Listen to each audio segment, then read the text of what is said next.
Es la tarde del 15 de abril de 1953. Se respira un clima tenso frente a la Casa de Gobierno. La Plaza de Mayo desborda de trabajadores que vienen a dar apoyo al presidente Juan Domingo Perón. La crisis inflacionaria, sumada a fuertes denuncias de corrupción, amenaza con empañar los logros de su gobierno. De pronto, una bomba estalla a metros de la plaza. El presidente, desde el balcón, intenta mantener la calma. Minutos después, una segunda bomba explota en la entrada de un subterráneo. En la plaza, los manifestantes exigen una represalia para los autores de las bombas. Ante el clamor de la muchedumbre, Perón pide dar leña a los opositores. Persuadiendo y tiró a palo.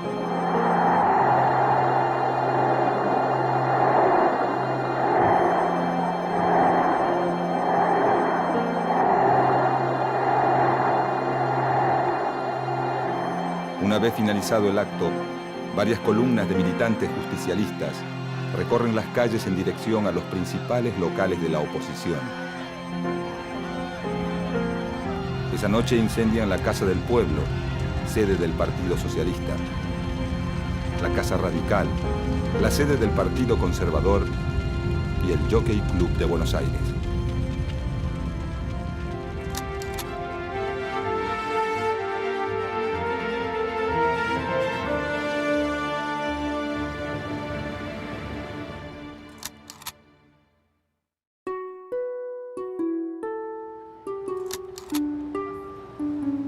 Para principios de 1946, la República Argentina se encuentra en pleno clima de elecciones presidenciales. La realidad política del país muestra a un electorado polarizado. Bajo la denominación de Unión Democrática, se agrupan los partidos políticos tradicionales como la Unión Cívica Radical, el Partido Demócrata Progresista, el Partido Socialista, los conservadores y el Partido Comunista. Los candidatos de la Unión Democrática, representados por la fórmula presidencial Tamborini-Mosca, buscan alinearse con las potencias vencedoras en la Segunda Guerra Mundial, presentándose ante la sociedad como los representantes de la democracia y el sistema liberal. La Unión Democrática trata de mostrar al gobierno militar de Edelmiro Julián Farrell y a la política de su candidato oficial, Juan Domingo Perón, como una versión local del fascismo europeo. Por el otro lado, el Frente Electoral del Coronel Perón está representado por un partido integrado por dirigentes de los principales sindicatos que busca representar políticamente al sector obrero industrial, el Partido Laborista, y también por un desprendimiento del radicalismo, en desacuerdo con la política de la Unión Democrática, la UCR Junta Renovadora, y algunas fracciones de otros partidos que se suman en varias provincias. Este frente electoral persigue una política que promueva el desarrollo industrial y la instauración de un estado de bienestar, continuando la línea política nacionalista impulsada por el coronel Perón en sus épocas de secretario de Trabajo y Previsión del gobierno militar. Fuera del sistema de partidos, la candidatura de Juan Domingo Perón recibe la adhesión de dos sectores muy fuertes en la política de esos años. Por un lado, las Fuerzas Armadas y en especial el Ejército, cuya fracción nacionalista decide apoyar desde un principio la política social del candidato de gobierno. Y por otro lado, la Iglesia Católica, cuya relación con Perón comienza con la Revolución del año 43, cuando el gobierno militar de ese entonces, del que Perón forma parte, implanta la educación religiosa obligatoria en las escuelas. Además, la adopción por parte de Perón de varios postulados de la doctrina social de la Iglesia hace que su relación con sectores del clero sea desde un principio bastante fluida. En las elecciones presidenciales del 24 de febrero de 1946, la fórmula presidencial Juan Domingo Perón Hortensio Quijano, con un 52% de los votos, derrota a la de la Unión Democrática. De esta manera, la coalición política del coronel Perón obtiene una amplia mayoría en el Senado y el 70% de las bancas en la Cámara de Diputados, dejando muy poco espacio para la oposición. A partir de este momento, comienza en Argentina una fuerte etapa de confrontaciones y antinomias, que dividen políticamente al país en dos grupos, a primera vista irreconciliables. Una vez instalado en la presidencia, Juan Domingo Perón comienza a dar forma a su programa de gobierno, basado en la idea de construir una alianza de clases, es decir, un acuerdo entre el capital y el trabajo, garantizado por el poder del Estado. Para llevar a cabo este programa, Perón busca el apoyo de los sectores más afines a él. El sector obrero industrial, organizado políticamente mediante los sindicatos, y el sector empresario vinculado a la industria liviana, que basa su desarrollo en el mercado interno. La floreciente situación económica de la que goza el país en 1946 hace que el plan de Perón empiece a dar frutos rápidamente. En poco tiempo, la participación del salario de los trabajadores en el ingreso nacional pasa del 44% que tenía en 1943 a más del 53% llegado 1948. Para 1949, el salario real crece en un 62% con respecto a las cifras de 1945, permitiendo que los sectores de menores recursos aumenten el consumo de bienes y servicios relacionados con el bienestar. Los sindicatos, que para ese momento ya habían quintuplicado sus índices de afiliación, comienzan a expandir los servicios a sus asociados, construyendo sus propios policlínicos, hoteles y colonias de vacaciones, mientras que el Estado garantiza el acceso a la salud, la vivienda y el sistema previsional de los sectores más carenciados. Estas cifras alentadoras dan al gobierno de Perón un amplio margen de consenso entre los sectores populares, que comienzan a ver al presidente como algo más que un simple líder político. A todo esto, su esposa, María Eva Duarte de Perón, impulsa una medida que la hace sumamente popular.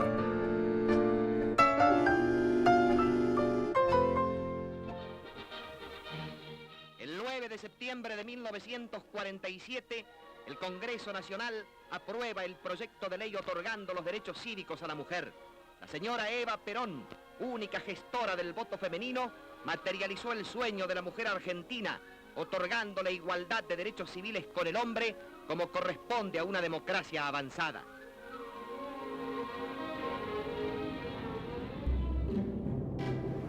Paralelamente a su labor de gobierno, Perón va construyendo un conjunto de principios políticos y doctrinarios tendientes a fortalecer su figura y a prolongar la permanencia de su partido en el gobierno.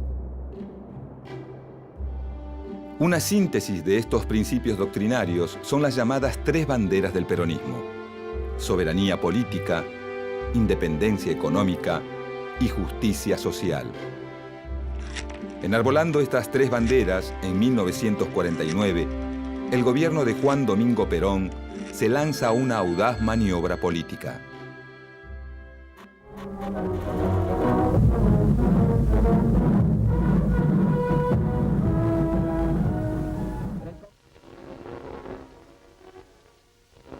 En solemne sesión especial, el general Perón expone su pensamiento sobre la reforma constitucional, refiriéndose a la necesidad e importancia de las modificaciones propuestas, poniendo de manifiesto su fe en que con ellas ha de lograrse una nación socialmente justa, económicamente libre y políticamente soberana. La reforma constitucional de 1949 busca legitimar jurídicamente los avances políticos y sociales obtenidos por el peronismo, incorporando los derechos del trabajador, de la familia, de la ancianidad y de la educación y la cultura, y un capítulo sobre función social de la propiedad, el capital y la actividad económica al texto de la Carta Magna, así como también sus 3 banderas al contenido del preámbulo. Además de sus propósitos jurídicos, la reforma constitucional también tiene una clara finalidad política: crear una cláusula que permita la reelección del presidente. El evidente afán reeleccionista, sumado al importante papel que asigna la nueva Constitución Nacional al Estado en la economía y la política social, provoca un enérgico rechazo en los sectores opositores que ven esta reforma como un avance de la incipiente doctrina peronista sobre las tradiciones institucionales. A pesar de todo, la nueva Constitución es aprobada y Perón se lanza inmediatamente a una nueva campaña electoral. Ese mismo año, se revierten las condiciones económicas favorables que acompañaron los primeros años del gobierno peronista. Si en 1946 Perón logra ganar las elecciones con las principales radios y diarios en su contra, está claro que para 1951 esto no va a volver a suceder. En consecuencia, Perón redobla los esfuerzos de campaña, asignando una vital importancia a la Subsecretaría de Informaciones de la Presidencia. Este organismo, a cargo de Raúl Alejandro Apold, controla la radio, la prensa escrita y el cine. Produce sus propias campañas gráficas y radiales y auspicia la producción de noticieros favorables al gobierno. Paralelamente, la Subsecretaría de Apold busca recortar los medios de propaganda con los que cuenta la oposición, llegando a expropiar el diario La Prensa, un fuerte órgano opositor.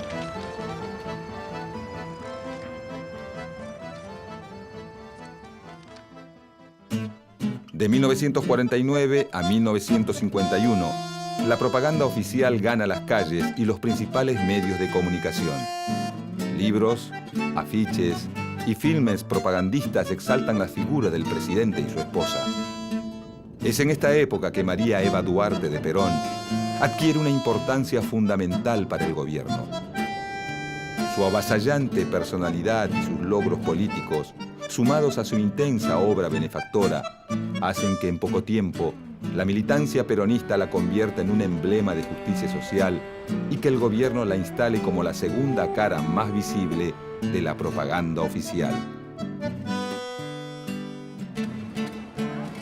Para 1950, la campaña electoral avanza en medio de una incipiente crisis económica, que trae consigo los primeros brotes de inflación y una importante caída en las exportaciones. Con el fin de no perder el control de la situación, el Estado peronista refuerza las tendencias centralizadoras de su acción política, avanzando sobre distintas áreas, tanto en lo que se refiere a la implementación de políticas sociales, como la salud pública y la construcción de viviendas, como a los cuadros intermedios del movimiento, especialmente los sindicatos.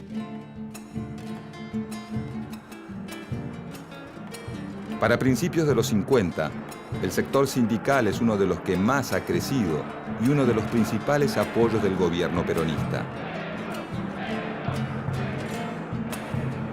Con el objetivo de establecer un mayor control de los sindicatos, el Estado promulga la Ley de Personería Gremial. Dicha ley establece la formación de un único sindicato por rama industrial, lo que facilita el control por parte del Estado del movimiento obrero organizado.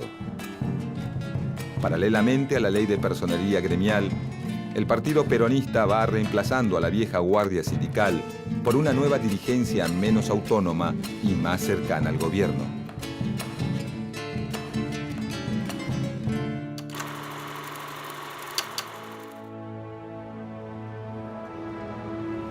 Con la llegada de las elecciones de 1951, los partidos de la oposición vuelven a reagruparse como en los tiempos de la Unión Democrática. Entretanto, una figura surgida de las mismas filas del gobierno comienza a ganar cada vez más peso político.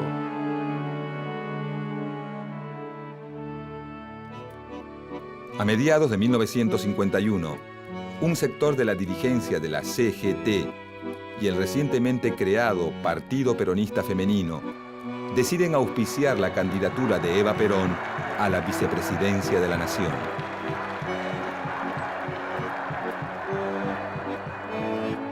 Esta noticia no hace más que avivar los ánimos de la oposición, principalmente entre los oficiales del ejército, que ven en Eva a una figura política mucho más intransigente que el mismo Perón. A fines de agosto de ese año, en parte debido a problemas de salud y a las reiteradas presiones de la cúpula militar, Eva Perón decide renunciar a su candidatura, dando un emotivo discurso que quedará registrado en la memoria de sus seguidores como el renunciamiento histórico.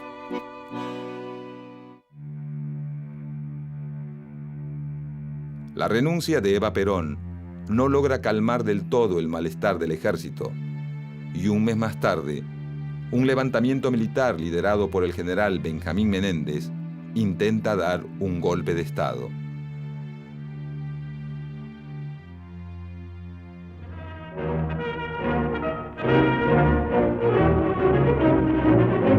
Vibrando de indignación y patriotismo, el pueblo argentino sale a la calle para aplastar la traición, como en la histórica jornada A pesar de las críticas de la oposición y del intento de golpe de Estado, el 11 de noviembre de 1951, la fórmula Perón-Quijano vuelve a triunfar en las elecciones con un 62% de los votos. El 4 de junio de 1952, en medio de la crisis económica y de un clima político cada vez más áspero, Perón asume su segundo mandato. Dios y la nación se lo demandan.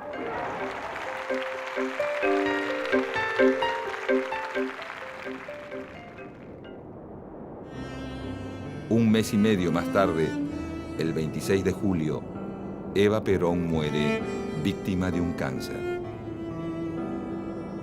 Por unos pocos meses, la tormenta política es eclipsada por enormes manifestaciones de dolor popular.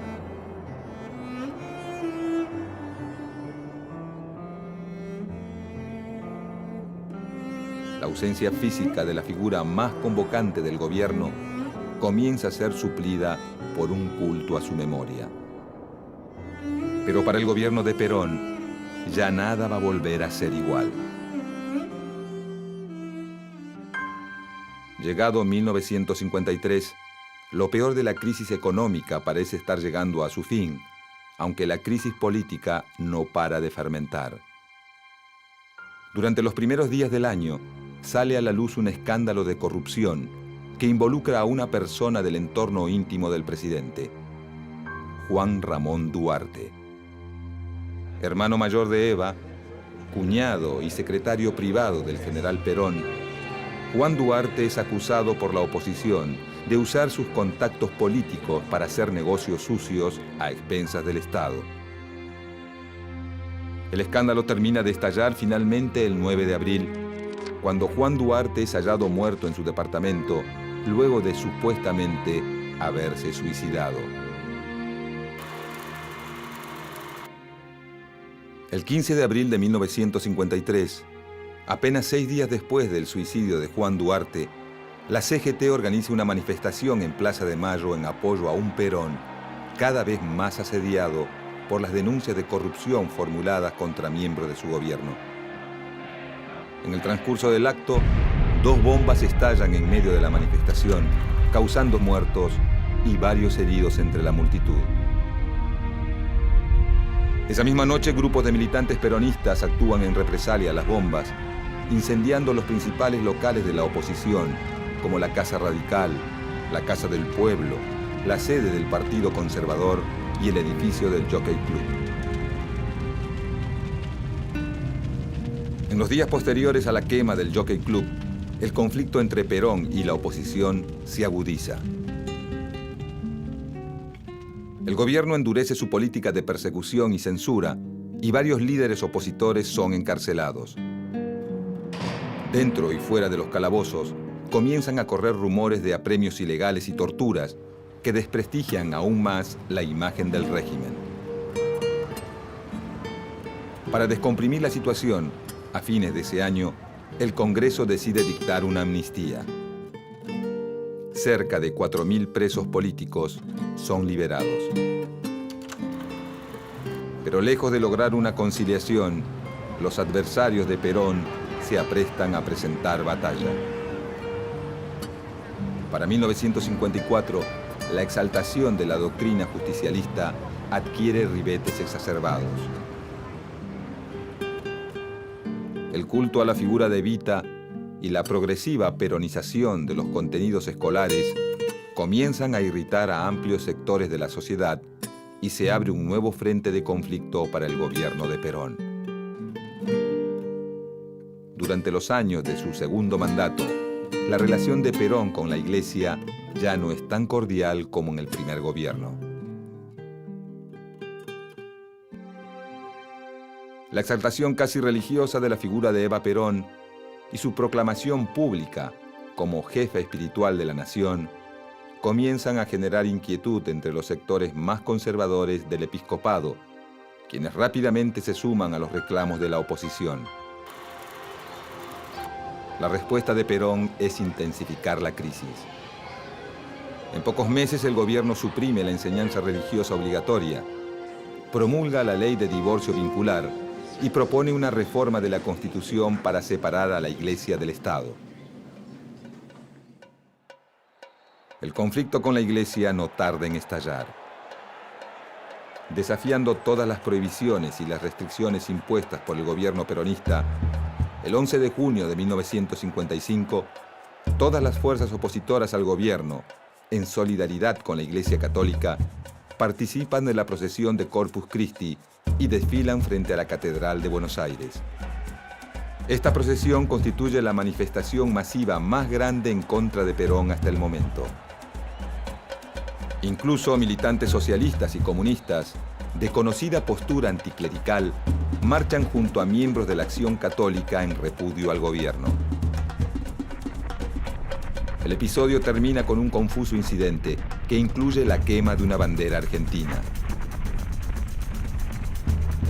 Este hecho es utilizado por el gobierno para desacreditar a los asistentes de la marcha y para minimizar sus efectos políticos.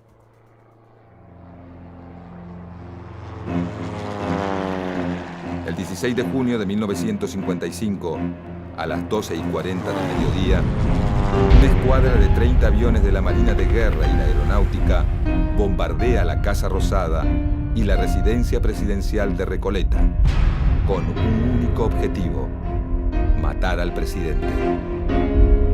Durante 5 horas, más de 15 toneladas de explosivos son arrojados sobre cientos de civiles indefensos, convirtiendo a la Plaza de Mayo en una versión porteña del apocalipsis.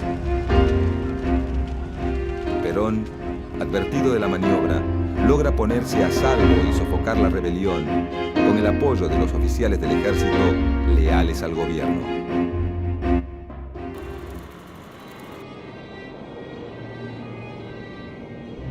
Al final de la jornada, el bombardeo a Plaza de Mayo deja un saldo de más de 300 muertos y el doble de heridos.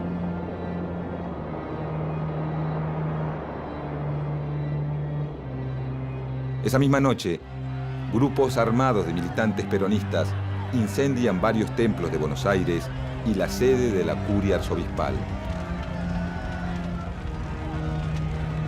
Para ese momento, la relación de Perón con sus opositores ya no tiene vuelta atrás. Pocos días después del bombardeo de Plaza de Mayo, el presidente anuncia el final de la revolución peronista y propone a sus opositores la pacificación. Pero estos, lejos de acceder a una tregua, deciden aumentar la presión. El 31 de agosto, Perón pone su renuncia a disposición de la CGT y sus organismos partidarios, lo que genera una masiva reacción de sus seguidores que inmediatamente se concentran en Plaza de Mayo. Frente a la multitud, Perón retira su renuncia y decide poner fin a la tregua, pronunciando un provocativo discurso donde proclama: Y cuando uno de los nuestros caiga, caerán 5 de los ellos. Esta renovada actitud de beligerancia de Perón termina por aunar la opinión de las Fuerzas Armadas. El 16 de septiembre, desde la Escuela de Artillería de Córdoba, el general Eduardo Lonardi inicia un alzamiento militar a gran escala que incluye la ocupación militar de los principales centros urbanos y el despliegue de la Marina de Guerra en las costas del Río de la Plata. Luego de 4 días lluviosos de bombardeos, tiros y resistencia, el 20 de septiembre de 1955, a las 2 de la madrugada, el presidente Juan Domingo Perón decide abandonar el gobierno y refugiarse en una cañonera paraguaya. De esta manera, se impone un nuevo gobierno militar en Argentina, poniendo fin a 9 años de gobierno peronista.